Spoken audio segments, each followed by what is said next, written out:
আসসালামু আলাইকুম ভিউয়ার্স, আশা করছি সবাই ভালো আছেন। এখানে একটি অনলাইন নিউজ রিপোর্টে বলা হচ্ছে সম্মিলিত ইসলামী ব্যাংকের গ্রাহকদের জন্য দুঃসংবাদ। অর্থাৎ এই বিগত কয়েক মাস আগেই 5টি দুর্বল ব্যাংক একত্রিত হয়ে যে সম্মিলিত ইসলামী ব্যাংক গঠিত হয়েছে, অর্থাৎ সোশ্যাল ইসলামী ব্যাংক, ফার্স্ট সিকিউরিটি ইসলামী ব্যাংক, গ্লোবাল ইসলামী ব্যাংক, ইউনিয়ন ব্যাংক এবং এক্সিম ব্যাংক। এই 5টি ব্যাংক একীভূত হয়ে যে সম্মিলিত ইসলামী ব্যাংক তৈরি করা হয়েছে, সেই ব্যাংকের গ্রাহকদের জন্য দুঃসংবাদ বলা হচ্ছে। তো চলুন দেখি এখানে বিস্তারিত পড়ে দেখি যে আসলে এখানে কী বলছে। 5টি সংকটাপন্ন শরিয়াভিত্তিক ব্যাংক একীভূত করে সম্মিলিত ইসলামী ব্যাংক গঠনের 8 মাস পেরিয়ে গেলেও গ্রাহকদের আমানত ফেরত পাওয়া নিয়ে অনিশ্চয়তা কাটেনি। সংশ্লিষ্টদের মতে সীমিত পরিমাণ অর্থ পরিশোধ করা হলেও বিপুল অঙ্কের আমানত কবে ফেরত দেওয়া সম্ভব হবে সে বিষয়ে এখনও নির্দিষ্ট কোনো সময়সূচি নেই।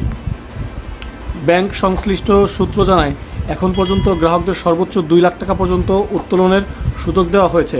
তবে বাকি প্রায় 1.5 লাখ কোটি টাকার আমানত ফেরতের বিষয়ে কোনো স্পষ্ট ঘোষণা না থাকায় প্রায় 75 লাখ গ্রাহকের মধ্যে উদ্বেগ ও অসন্তোষ বাড়ছে। শুধু আমানতকারী নয়, ব্যাংকটির ব্যবসায়িক গ্রাহকেরাও সংকটে পড়েছেন। নতুন ঋণ নিয়ে আমদানি ঋণপত্র এলসি খুলতে পারছেন না, আবার আগের এলসির বকেয়াও পরিশোধ করতে হিমশিম খাচ্ছেন। বন্ধক রাখা সম্পদ অন্য ব্যাংকে স্থানান্তর করা না যাওয়ায় বিকল্প অর্থায়নের পথও সীমিত হয়ে পড়েছে। সংশ্লিষ্টদের দাবি, এলসির দায় পরিশোধে ব্যর্থ হওয়ায় বিদেশি ব্যাংকগুলোর আস্থাও কমেছে। এর ফলে নতুন এলসি খোলার ক্ষেত্রে অতিরিক্ত কমিশন ও চার্জ দিতে হচ্ছে, যা দেশের আমদানি কার্যক্রমে নেতিবাচক প্রভাব ফেলেছে। এছাড়া একটি ব্যাংকের নষ্ট হিসাব ফ্রিজ সংক্রান্ত মামলা এবং আরও একটি আন্তর্জাতিক আইনি জটিলতার কথাও সংশ্লিষ্ট সূত্র উল্লেখ করেছে। তবে এসব বিষয়ে আনুষ্ঠানিকভাবে বিস্তারিত তথ্য প্রকাশ করা হয়নি। সম্মিলিত ইসলামী ব্যাংকের চেয়ারম্যান কাজী শায়রুল হাসান এলসি সংক্রান্ত আইনি জটিলতার বিষয়টি স্বীকার করে বলেন, মামলা পরিচালনার জন্য একটি আইনগত পরামর্শক প্রতিষ্ঠান নিয়োগ করা হয়েছে। তিনি বলেন, বকেয়া এলসি পরিশোধে বিলম্ব হয় ব্যাংকের প্রতি আস্থা কমছে এবং সংকট কাটাতে সমন্বিত উদ্যোগ প্রয়োজন।